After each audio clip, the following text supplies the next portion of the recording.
Tak, já vás tady zdravím u úplně prvního videa UFO Profits, tady toho kanálu. Je to vlastně začínající projekt na bázi vlastně nějakého společného myšlení, komunity, edukace v rámci tradingu.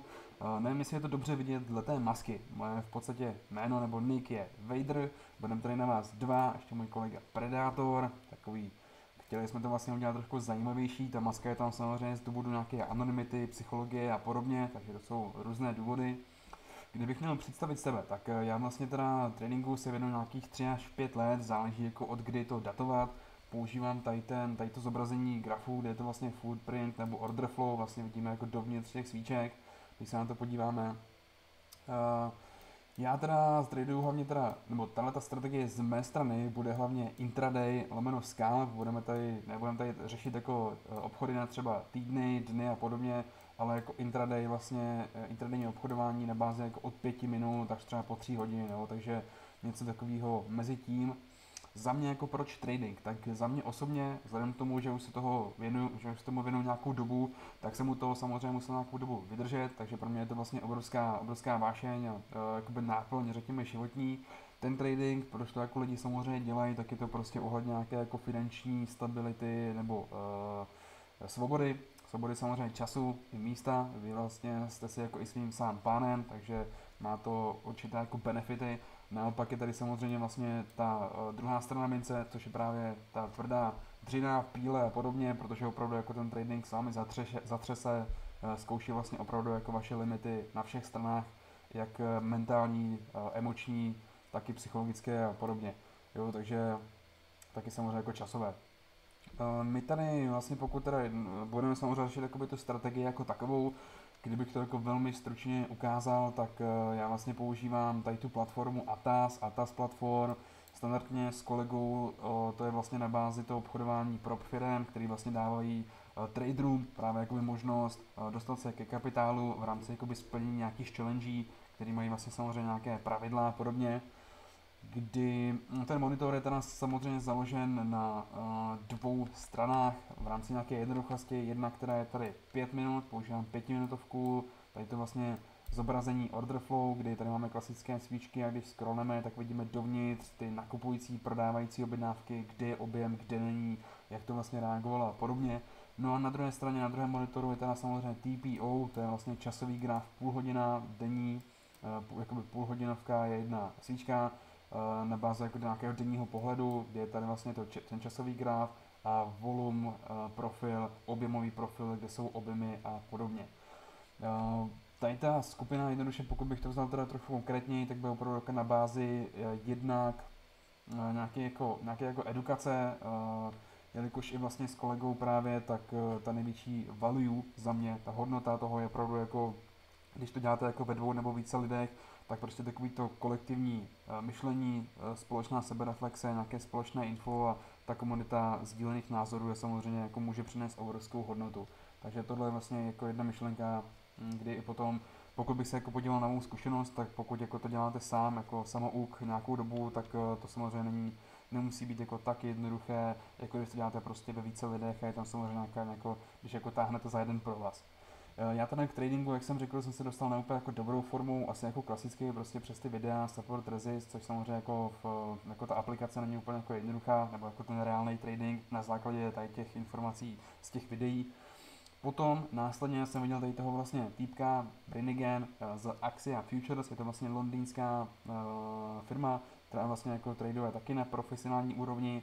A je to vlastně, on mi ukázal, nebo viděl jsem u něj tady tu 5minutovku a od té doby jsem se jako říkal, že to opravdu jako chci umět vlastně tohleto, co on tam dělal, protože mi to přišlo strašně hustý, takže z toho jako vznikl vlastně jako tady ten template a podobně.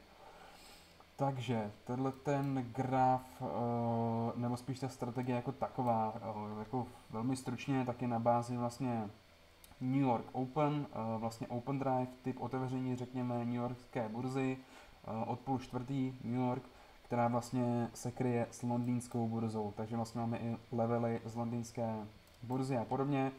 A samozřejmě jedná se vlastně o ten i celkový kontext trhu, ono v podstatě ty pojmy, které se člověk učí a podobně, tak musí samozřejmě nějak jako zakomponovat a postavit nějaký jako legit trading systém, řekněme. Takže vlastně tohle se tady budu nějak snažit s kolegou přednést.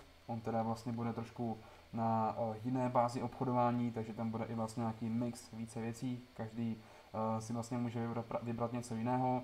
Jinak klasika je to vlastně momentová strategie, budeme řešit trend, rotaci a podobně, kdy ta 5 minuta je teda základ, na který se dívám. Samozřejmě jako další část té skupiny budou právě i jako v rámci nějakého supportu nebo podobně i signály na bázi vlastně Discordu a Telegramu. Je to právě tady, vidíte, jako nějaký základní slovník, přehled, jsou tady právě i nějaké ty signály, jo, kdy vlastně v podstatě, tady když to jako vezmu velmi jednoduše, tak třeba tady byl longový a shortový scénář, kdy třeba ten kontext nebyl úplně jasný. Tady vidíme jednu, druhou longovou pozici, jo, na dvakrát, tady jednu částečně půlka dolů, short, nebo jako odprodání a potom už úplný close té pozice. Tady taky, jo, long, potom vlastně to jsou tady long, tady je vlastně jakoby jedna půlka už odhozená a potom úplně teda konec té pozice.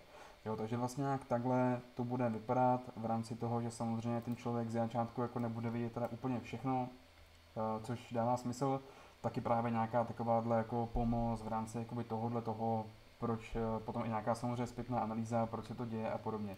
Jo, kdy vlastně tady v podstatě bude i ten jako rozpis toho proč a co a jak a jaký samozřejmě jako byl output. Když jsme už u tohohle, tak bude tady opravdu jako komplexní řešení, jak jsem říkal, skrz i tu edukaci, i skrz vlastně tu pomoc skrz signály, nějaká psychologie, nějaký vlastně risk management, taky samozřejmě ten journaling, což je samozřejmě jakoby což je jako zaznamenávání těch tradeů.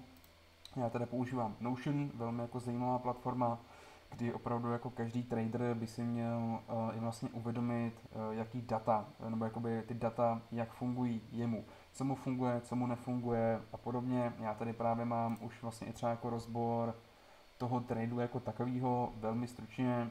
Za mě jako ta moje strategie, jak by prostě měla vypadat, tak říct nějaký kontext toho trhu, bias, na kterou stranu jakoby budeme hrát, nějaký external confirm, nějaký vlastně časování toho trhu, kdy a na jakým levelu do toho vstoupit, nějaký externí info ještě, je tady vlastně opravdu už ten typ otevření, který zahráli, řekněme, kde to entry, kde ten vstup vlastně bychom měli brát a potom už reálně, jak se to bralo, kdy a kde, samozřejmě potom výstup z toho obchodu, proč a na jaké bázi. Takže vlastně takhle jsem chtěl, aby vlastně asi vypadalo to základní uvítání. Teďka nevím, jestli mě něco teda napadne. Jo, v podstatě jako velmi jednoduše, já jsem to tady chtěl ukázat zhruba, co tady budeme dělat. Bude to teda hlavně teda z mé strany na bázi indexů amerických, což úplně primárně je teda S&P 500, ESCO, ES a US 100 Nasdaq, technologický index. Jo, takže tam to bude trošku jinak, ale to si všechno řekneme. Jo, takže možná to vypadá trošku jako složitější, já tam samozřejmě mám jako hodně osobních věcí, které nejsou třeba až tak důležité pro jako začátek, kdy samozřejmě tohle je vlastně jako reálně to finální, kam jsem se jako samozřejmě dostal já a kam třeba potažmo bych chtěl vlastně vést i třeba tebe, když to řeknu. Takže takhle jako velmi stručně. Asi bych to viděl vlastně jako na další video, kde to bude samozřejmě jako rozšířenější ohledně jako nějakých informací už reálně k tomu tradingu a jak se to dělá v podstatě. Já budu samozřejmě rád úplně jako jednoduše za jakoukoliv vazbu, ať už prostě pozitivní, negativní, nějakou konstruktivní. Zkusím teda hodit do popisku nějaký invite právě na Discord, na Telegram, ať se můžeš potažmo připojit. A prozatím teda díky za tvůj čas, uvidíme se příště.